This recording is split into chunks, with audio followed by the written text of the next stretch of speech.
J'en discute avec Pascal Bérubé, qui est avec nous, chef par intérim du Parti québécois. Bonsoir, M. Bérubé. Bonsoir. Alors, ce que vous dites, c'est que le gouvernement ne devrait pas injecter de l'argent dans Bombardier si c'est Alain Bellemare qui demeure en poste. On n'a pas confiance dans l'administration actuelle. Écoutez, on a mis 1,3 milliard de dollars, de l'argent durement gagné des Québécois. Et l'entreprise est toujours dans une drôle de situation. Ils ont augmenté leurs conditions salariales. Ils ont coupé 2500 postes au Québec.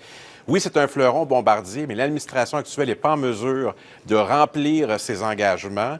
Et je dis au gouvernement du Québec qu'il y aura une décision importante à prendre au cours des prochains jours, de porter attention à ça. Votre chroniqueur économique, Michel Gérard, est catégorique aussi. Je pense que les Québécois sont derrière nous en disant, écoutez, là, on ne peut pas faire rire de nous. On a mis beaucoup d'argent. Notre part a diminué considérablement. L'action est passée de 5 à 1,25 $.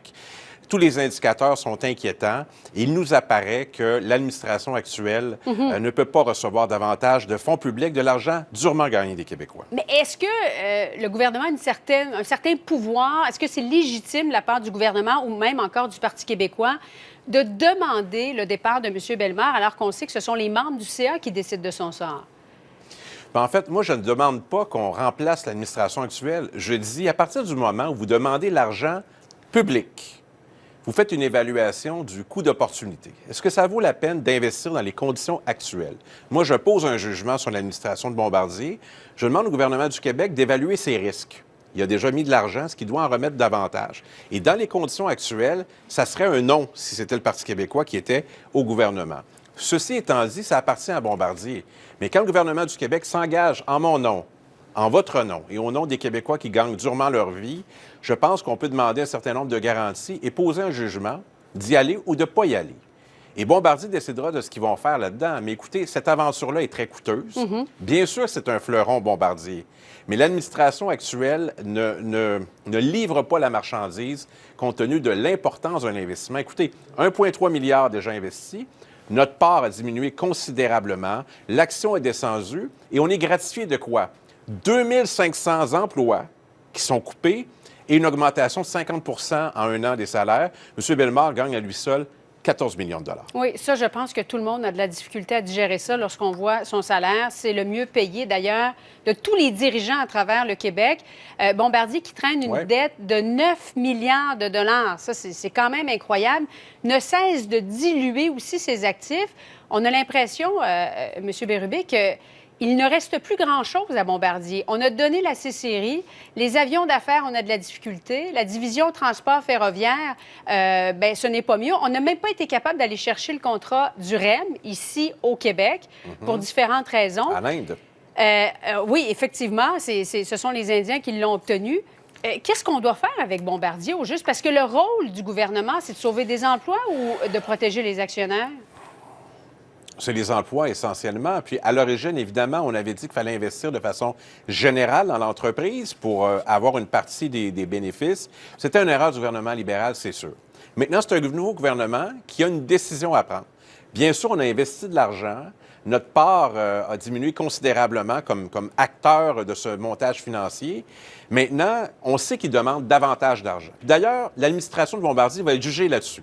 Sa capacité à aller chercher du financement supplémentaire de l'État.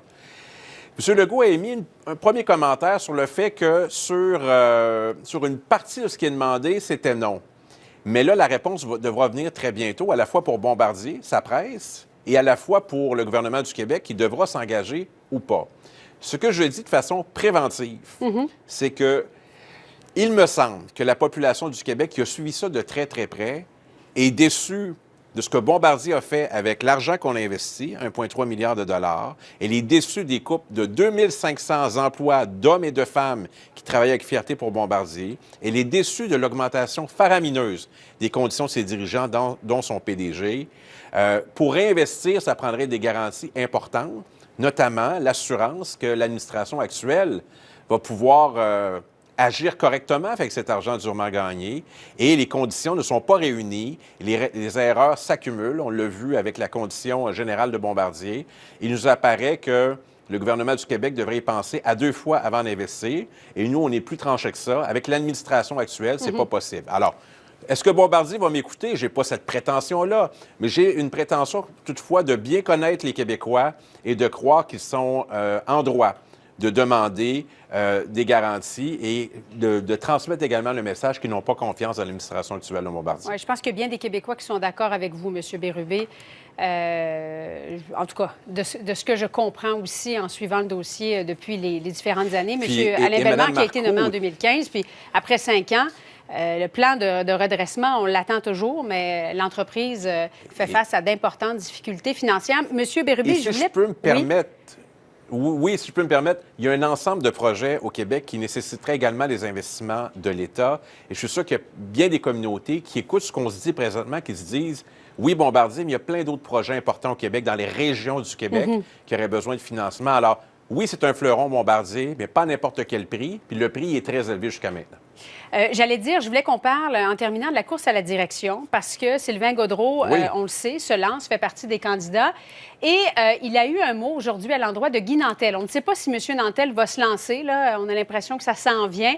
Alors, écoutons M. Gaudreault et je vous pose une question tout de suite après. Qu'il soit humoriste, c'est juste que devenir chef d'un parti important comme le Parti québécois, qui aspire à former le gouvernement, moi, je pense que d'avoir une expérience politique, c'est important. Que la personne soit humoriste ou pas. Moi, je veux dire, je pense que monsieur... vous allez trouver ça drôle, ce que je vais dire, là, mais je pense que monsieur Nantel est sérieux et quelqu'un de sérieux parce qu'il y a une réflexion, même s'il est humoriste, là. Alors moi, bon, c'est sa décision. Alors, question, M. Bérubé, est-ce que ça prend de l'expérience pour être à la tête du Parti québécois ou c'est pas davantage d'un vent de changement dont vous avez besoin? Je veux rappeler mon rôle. Je suis chef parlementaire intérimaire, donc je dois assurer une neutralité dans la course. Toutefois, je peux dire un certain nombre de choses. Les conditions à remplir pour devenir candidat seront précisées à Montréal ce samedi 1er février. Toute personne qui remplit ces conditions, de bonne volonté, qui adhère aux valeurs du Parti québécois, qui est indépendantiste, est bienvenue dans cette course. Et jusqu'à maintenant, déjà 3 candidatures annoncées, potentiellement celle de M. Nantel, peut-être celle de M. Enfield. Je ne veux pas porter de jugement là-dessus. Vous savez pourquoi? Parce que c'est les membres qui vont juger de ça. Et ils vont juger les candidatures, puis ils vont y adhérer ou pas aux propositions qui seront faites. Et M. Nantel, comme toute personne qui aura envie de devenir candidat, est bienvenue s'il remplit les conditions que je viens de vous évoquer. Alors, je ne veux pas juger les propos de M. Gaudreault ou de la candidature d'un tel ou d'une telle ou de Nantel. Je vous dirais simplement que... le Parti québécois aura une belle course. Alors, je suis convaincu. Puis quand je regarde les autres courses qui se passent ailleurs, au Parti conservateur et au Parti libéral, je me dis, c'est bien parti la nôtre. Pascal Bérubé qui est avec nous, chef par intérim du Parti québécois. Merci beaucoup. Merci, Mme Marcoux. Merci, au revoir. au revoir. La police de